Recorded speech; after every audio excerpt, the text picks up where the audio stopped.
Welcome, my friends, to Inside the Minds of Authors. I'm DC Gomez, and I'm thrilled you're joining me today for a fun conversation with a passionate author. We're kicking off the program, like it's our tradition, with a short reading from the feature book.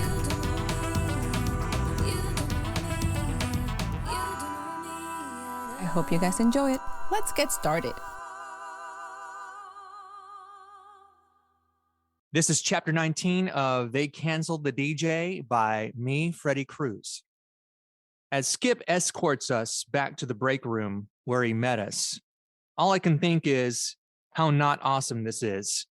He tells us to meet them by the left side of the stage, and now I wish I had knocked over the candles in River's dressing room and started a fire. Not a raging inferno, just something big enough to make the authorities cancel the show. But here we are. And I see the writing on the wall. I can already see myself on stage with my favorite guy, declares Bobby. Her eyes are glazed over, zombie-like. Strange how he's your favorite guy when you met him less than half an hour ago, I say. Bobby grabs my hand and swings it playfully, and without missing a beat, she says, well, my second favorite guy, next to you, of course. It looked as though you would have stripped his clothes off and straddled him on the spot. Anger sweeps across her face, but instead of removing one of her heels and stabbing it into my eyes or taking off for his dressing room to strip his clothes off and straddle him, she lets go of my hand, almost throwing it down. A little melodramatic, AC. I reply with nothing because I feel like nothing. Skip breaks the silence. You two lovebirds work things out and make sure you're here at 10 minutes before 7. I grab a seat and pull it out for Bobby. I don't want to sit down, she mumbles. Oh, right. My gesture didn't include an invitation to sit on River's lap. My bad. What's with you? No way she's this clueless. You act like River's going to make a move on me tonight, she barks. We continue to sit in silence. The buzzes and flickers of the fluorescent lights above us flicker and buzz above. I home in on the sound. It gives me something to latch on to, something to help me not say anything regrettable. Bobby paces back and forth. Her heels click on the floor, clicking and clacking, more sounds to buffer the silence between us. I'd love to know what was going through your head back there, I say. Bobby's eyes sag downward, an admission of guilt. I guess I was just starstruck. I could barely finish my interview because the ukulele Jesus was stealing you right in front of me. The clicking and clacking stops. Bobby turns and mutters, I can't be stolen. Things can't be stolen. I can't be stolen. Things get stolen. Jewelry gets stolen. Money gets stolen. Cars get stolen. I can never be stolen. I think she thinks I'm judging her, and I am, harshly. She turns pink, but not like she was in River's dressing room. It's more of a reddish pink. She exhales short breaths out her nose. She wriggles her skirt and circles her bangle bracelet around her wrist, desperate to avoid looking at me. Well, I say, extending a proverbial olive branch she doesn't deserve. Do you think you can handle performing in front of about 18,000 screaming fans? She answers without a moment's hesitation with a resounding yes, because of course she does. And why in the hell did I even ask? Because the experience will give her firsthand research necessary for at least 5 more stories, all of which she will shoot to the top of Wattpad's top 10 most recommended fanfics. We walk to the side of the stage.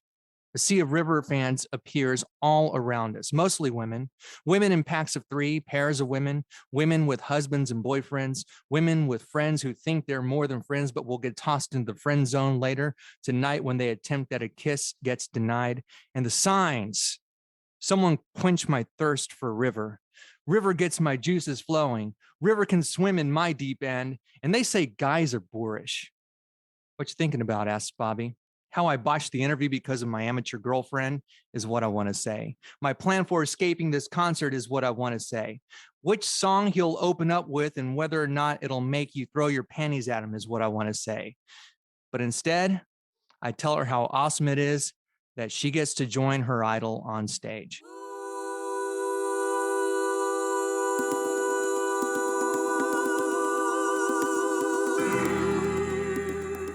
Hi, everyone, and welcome to another episode of Inside the Minds of Authors. I am so thrilled you guys are joining us, and I have the amazing pleasure of having Mr. Freddy with us. Hi, darling. How are you? Wonderful. Great to be on your show. Thank you for the invite. Tell us, darling, this book. What is it about? What did it come from? Give us an insight. Yeah, sure. The book They Canceled the DJ is loosely inspired by actual events. A friend of mine who I used to work with back in my previous gig at a radio station, he was at Austin City Limits, and his job was to go backstage and interview some of the bands. And then they put the interviews on the radio. So he was backstage with a band that shall remain nameless. And he thought he was hitting it off with a lady who was a fellow media person. I think she was a photographer for one of the local publications. And long story short, she ditched my pal for the lead singer of the band and then walked off. Turns out they're married and they live in Sweden. And so I thought, yeah. So Joe was like, oh, yeah, Tyler's horrible with women. Ha, ha, ha. And he was telling us the story. And then we just kind of kept making fun of him, and just kind of ribbing him because we're all friends. And so I thought, wow, that's a great premise for a story. But how can I make this even worse? So enter AC, who is a radio personality, nationally syndicated. And he meets his Mrs. Right, but she's more like a Miss Never Should Have Happened. And so upon meeting her, a very embarrassing incident happens, but she grants him a date anyway. His cohorts who work on the morning show put him through this really embarrassing little radio stunt in order to score a date, which was already going to happen. Fast forward to this fictitious musician, River Bronswell, who you heard there was a passage backstage that I read. She ends up ditching AC for River Bronswell on stage. That's the inciting incident, and it's a comedy of errors and revenge. And he's trying to get back at both of them, and hilarity ensues. There's so many moving pieces of this, and I'm going, okay, which way do we go and how do we tackle this book? And oh my God, I love the fact that it's based on one of your friends' situations. Let's put it this way. Let's put it as a situation in his Yeah. life, not the main story in his life. Also, the fact that men can be a little bit more cruel than women, because we will all be like, "Oh my God, sweetie, you guys like we're gonna tear you apart about this. You should have never told us." How does your friend feel that he is literally the catalyst for this book? Let's start with that question. He loves it. Yeah, we posed for a picture and everything, and of course, I talked to him about it, and he was like, "Yeah, okay," but he's all about it. In fact, in my first book, I had actually killed him. That's what you do with friends. You kill them in books. Well, I guess you do that with critics who will tear your work apart too. But Your friends probably come with an alibi. You are aware you might not survive this season of this book. yeah, So exactly. tell me about the book. What is the genre? What can our listeners expect from this? Sure. This is a dark humor slash satire. And so it spoofs on a lot of things that we see in modern day society, but it's about radio and kind of lampoons the way things are and were. And I'm not in that world anymore, but it also lampoons rabid fandoms. So think in terms of K-pop people or One Direction fans from back in the day, Beliebers, basically anyone whose fandom has a nickname. So it does that. And then Bobby, who was the love interest, she moonlights as a Wattpad author. So she writes fanfic. So you heard the fanfic mention in the chapter that I read. And so that's what she does. She's got a huge following on Wattpad. Do you say Wattpad or Wattpad? I've heard both. Wattpad. I haven't Wattpad. figured out. I think it goes back and forth. It depends who you're talking to. I'm like, I've heard both as well. It's like, it would be one of those things. So I love the fact that you're taking all this, to some extent, pop culture Yeah. issues and situations, but it's from the male perspective that you don't get to see as often as most people can imagine. You're taking a lot of the fan fiction that you hear a lot of the females writing about it, and you have flipped it. It is a dark romance, extremely humorous, from a guy's point of view that I think it gets so neglected at times. What have your readers thought about it? Well, that it's funny. And I just write a stream of conscious thoughts. I don't necessarily try to be funny. I thought it was more satire than dark humor, but my developmental editor was like, this is dark humor. Oh, wow. Okay. This is something that if there's a late teens, early 20 something that they would like, if they watch Comedy Central or if they would go to a comedy club, this is something that they would like. And so I'm like, cool. Wasn't trying, because I think when you try to be funny, you're not funny. And certainly there were passages, which I guess, depending on the reader, because not everybody likes dark humor, there are certain parts that maybe people might not get or might not think is funny, but I had fun writing it. And yeah, so a lot of the feedback was, wow, some of these observations are kind of spot on, especially how, crazy fans can be, because without giving away any of the ending, what happens to AC is pretty crazy. And then when you look at, there's some passages with Bobby as well. I mean, she moonlights as a fan fiction author she writes about River Bronswell. So her apartment, there's a scene with when AC goes to her place for the first time. That's probably, well, I mean, I like the whole book, but that was one of my favorite parts to write, was describing her apartment and the scene and the action that takes place afterward. Well, you're touching on fans and fan fiction in a world that people have a lot of emotions. I think that's kind of the part that we take for granted is the fact the moment you incorporate your passion, your love, and your belief, and we tend to disconnect reality when it comes to fan. So it is becomes almost an obsession. And the Yeah. things that they do and the things of how they live this bubble, you're going, you should not have to rearrange your work schedule because you're gonna go see this. Like this might not be everything, but you have captured this essence of how starstruck it is. It is people that are bigger than life, and you get an opportunity to meet him. Like in your passage, the red. I love the fact that she's like, I was just starstruck. Like there was nothing else going through her mind. The fact that it's like, oh my God, I couldn't even think. So that's absolutely on point. Tell me, did you had to do a lot of research in terms of the fan world to put this book together?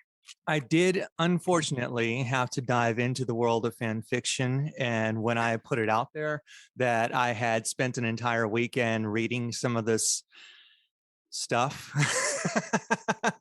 some of the women who follow me on Twitter were like, oh, because it can get a little spicy, for lack of better terms. And one person who read the book was like, yeah, I guess the part, because I had to get into that world in order to write passages as Bobby would write.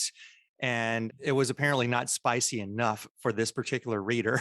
I'm like, well, I felt like I needed a cold shower after writing this part, honey. But okay, every single reader has their own interpretation about certain parts and passages. And I think, and maybe you can relate too, I think that's the beauty of writing a book, or even, I'm not a musician, but I imagine that's the beauty of writing a song or recording a song too, is that every individual consumer of what you create has their own takeaway. So for that reader, it was, I like the story. However, the fanfic that Bobby wrote could have been a little spicier. And of course, I'm not a female, and I never pretend to be able to write from that perspective and get it 100% right. I can't even get a male perspective 100% right because I don't read minds. Sometimes I don't even know what I'm thinking. So I'm trying to hold my laughter in because that's just absolutely perfect. Everybody has a different take, and you said it. When we put out a book, what our readers take is going to be totally different sometimes than what we write. yeah, So all we can do is give them an authentic story, which you did a beautiful job. thank That you. it wasn't spicy enough. It might never be spicy enough. Let's just put it that way. It might never be. But Yeah. for the book, it fit what you needed in and it created that world. So I love it. And you have done a really amazing job of putting all these cultural things together and creating an overall picture, especially for somebody who's not familiar, because I think that's the part. So you are playing with all these things. Yeah. And I had a lot of fun doing that too, because I feel like radio, everyone has their own opinion about whether it's going away or it's dead, and it's in hospice care, but it has such an impact on American culture and world global culture, because I mean, that's how a lot of people, and you can argue the numbers, a lot of people get their music tastes from what they hear on the radio. They get their opinions from talking heads, whether they are news talk, politics, or sports, Mhm. from people who talk on the radio. And so I just felt like it was a different kind of angle. It was my take on it, because I think as creators, that's our job, is to, well, we see something that we don't think is out there. And so it's our job, it's our obligation to put it out there and to do the best that we can in getting the story out there. You're touching on a media form that is very underrepresented now. And it's interesting because I think about every time you get in the car. You're either listening to the radio, you get series. Now people have audiobooks. So audio information is always coming to us. Come on, the increase of podcasts now, it is Yeah. amazing. So while people go is going away, I think is more like transitioning to a different form. So it's not technically disappearing, transforming and is growing and is changing to something much more digestible for people to kind of take. So question for you.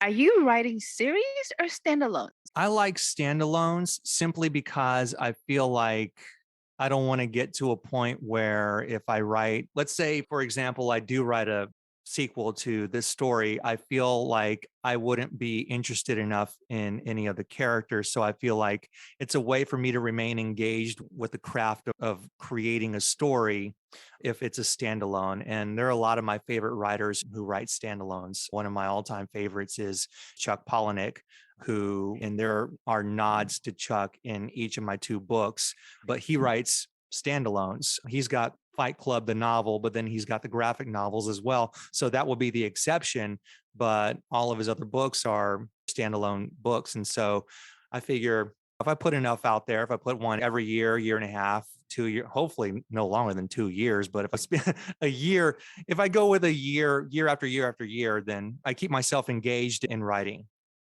a good It is story. it's a combination of finding that happy medium for yourself to say, okay, I'm happy, I'm enjoying it, and the readers are going to get a great experience. So I have seen different takes. I do a little bit of both. I can do standalones and I can do also series, but I think it becomes a personal preference. Yeah. So I love the fact that you're very comfortable with standalones and you enjoy them. I think that's the best part. What is your next project? What are you working on now? I am working on, and this kind of goes back to me staying engaged with the craft of writing a story. I'm writing a holiday mystery slash thriller-ish kind of book that is set against the backdrop of the Houston area around the Christmas season. And so it's first person alternating chapters between two very unlikable guys. One is a college age kid and the other one is a middle-aged podcaster. It starts off where he goes home and he sees this guy, his favorite podcaster, in his house with his mom, and he's Oh, not very happy. And he has made a promise to wreck this guy's life. I had a lot of fun writing this one because I was able to really dance with Carl Jung's shadow. So I was able to really integrate the shadow side and get real dark. There's some violence. There's some violence, not just with the young kid against the dad, but the women kind of wreck each other's lives too. It's juicy, but like good, bad. I love the fact that you cross genres. Like your books just don't just stick to something traditional. I like this, but then we're going to add a little bit of this and we're going to smash it together and see what we get. So your cross genre ideas between your books is fabulous. I love it. Thank you.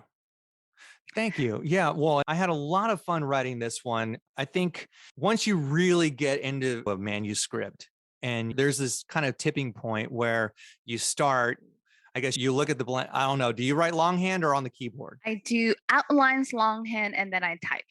Yeah. See, so when you look at that, whether it's a blank screen or a blank page, it's intimidating for anybody. And I think any writer who says, oh, I don't get writer's block is lying. And most importantly, lying to themselves. But there's something very intimidating about looking at the blank page, whether you are starting on chapter 1 or 2 or 3 or 4. But then comes that tipping point where you're all like, oh, wow, okay, I think I'm really, really, truly onto something. Let's just, for lack of better terms, vomit out this first draft and get it out there. And then I can start crafting and editing and just kind of molding and shaping it into this beautiful clay structure, but it's not clay structure because it's a book. And I'm going to live rent free inside the minds of, I don't know how many readers, but whoever's going to read this book is going to be like, holy crap, this is amazing. When is DC going to write again? When is Freddy going to write again? You have such a way of making sure that our readers understand and our listeners understand that is kind of every writer's journey. Like we start out with this idea, it's like, yeah, that would be great. But you go, is it really going to be great? Is it really going to kick? And it takes us a few chapters for it to go like, oh, wow, this is definitely working. So I absolutely love it. So tell me, darling, if you had to give an advice to an up and coming author, what would you tell them? Just write the damn book. Sit your butt down, whether it's in the morning, whether it's late at night after the kids are asleep. If you have kids, your friends are going out on a Friday night. Sorry, I can't go. I'm hanging out with my imaginary friends and I'm going to wreck their lives and I'm going to create drama. I'm going to create tension and I'm going to get that story out. And you will forgive me later because I'm going to live rent free with my imaginary friends in your heads because that's what I've been working on. That's what I plan to be working on. Stephen King has some really good advice. I would say read the book On Writing by Stephen King. Whether or not you've even read a book of his, I've never read it, but that's like the only book of King's that I've read. Yeah. So I would recommend that book. I would recommend this by my favorite writer, Chuck Palahniuk. So between those two books, I would definitely recommend that. And then there is The Emotion Thesaurus. If you get stuck, yeah, The Emotion Thesaurus. There's so many different resources. It's never been a better time to be a storyteller. And it is your obligation that if you have an idea, if you even think that you have something that could possibly be a great novel or novella or short story, that you are obligated to bring it to life. You are obligated. So don't lie to yourself and say, maybe it was a bad idea after all. No, write the damn book. Ooh, I love it.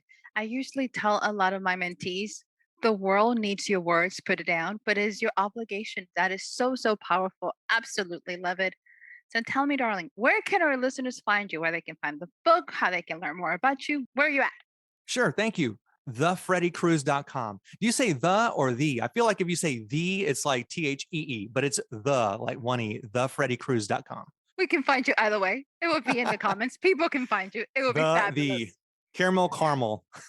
Wattpad. I'm going to be thinking about this all day. I was like, so the or the? Which way is it? I'm going to think about it. It'll be all your fault. Thank you. All right, darling, before you leave us, are you ready for the lightning round?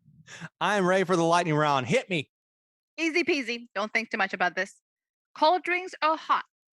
Cold. I live in Texas. Me too. You understand the struggle is real. Yes.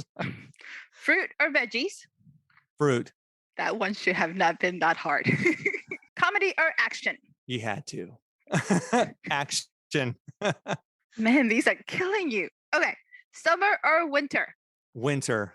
Only because you live in Texas. Trust me. Yes. Anywhere else, I'm like, Here's a little different. Let's see how you play with this one. What animated character best fits your personality? Clumsy Smurf. Really? I've never had that one before. Why? I am very clumsy. I don't know if you can see this. Well, I mean, this is audio, but I'm going to show DC this scar right here on the top of my hand.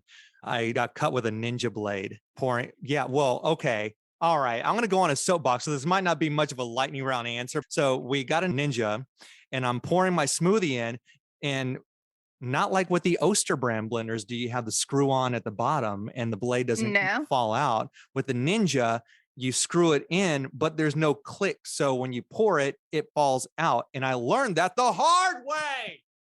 The blade fell on my hand. I had to go get stitches. It's not just one blade. It's the entire thing for anybody who doesn't have a Ninja blender. It's not just one blade at the bottom. You have a circle going down. It's almost like a staircase of blades. Oh, yes. I'm not good with sharp objects. Because I'm going, how did you cut yourself with the blade? Okay, you know that top that they have on that thing? You should keep it on at all times when you pour. Yeah. Just make a note of that. Oh, is that the safety? So you can pour with the top on? Yes, that's why the little thing comes out so you don't cut yourself up. Dag nabbit? Okay, well, now I know. Because I was telling my family, well, you would think that they would have a click on. No, I didn't even think. Because there's the release to where it does, you have to deliberately push the button down to take it off. Okay, well, that makes sense now. They don't want you to release it accidentally and chop your hand off with the blade. That's why they had the little thing at the front so you can pour. Yeah. God. Okay. Please, no more stitches. Let's not more stitches capacity. Yeah, I will tell you though, this goes back to Fight Club. When they stitched my hand and I took it off, the bandages and they had the stitches out, it actually looked like the lips from from the book or the movie. If you've seen the movie where Brad Pitt, who plays Tyler Durden, he kisses Ed Norton's hand and makes the lips. He kisses his hand and then pours the line. It burns the crap out of his hand to make the lips. Yep. Okay, so it kind of actually looked like that. And I'm like, huh. I tell my daughter, this is about as close as having Tyler Durden's lips on my hand as I'll ever get. She didn't think it was very funny. But No, because she got stitches because of a blade. So I'm sure she was like, not cute, Dad. Sorry. No. Yeah. So, darling, do you have any closing remarks for us? what are you working on? I want to know. I am currently doing a short novelette for an anthology collection of short stories. It is based on one of my side characters. So I'm doing a alternative Egyptian mythology kind of crossover. It's super fun because it's talking cat and Anubis, the god. So I'm taking you to ancient Egypt because I decided to do a story about the Sphinx. So I had to research Sphinx and what are they, which there's not much out there. So I have this crazy short story coming out. I love that. Darling, it is such a pleasure to have you. I'm so excited. And congratulations on the book. Can't wait to hear about the other one. Thank you for joining us. Thank you and congratulations to you. It is so much fun to be a writer. To our listeners, go ahead, follow Mr. Freddy, the Freddy Cruz or whichever way you prefer. We'll give you either one of them. Remember to join us again for another exciting episode of Inside the Minds of Authors. Bye, everyone.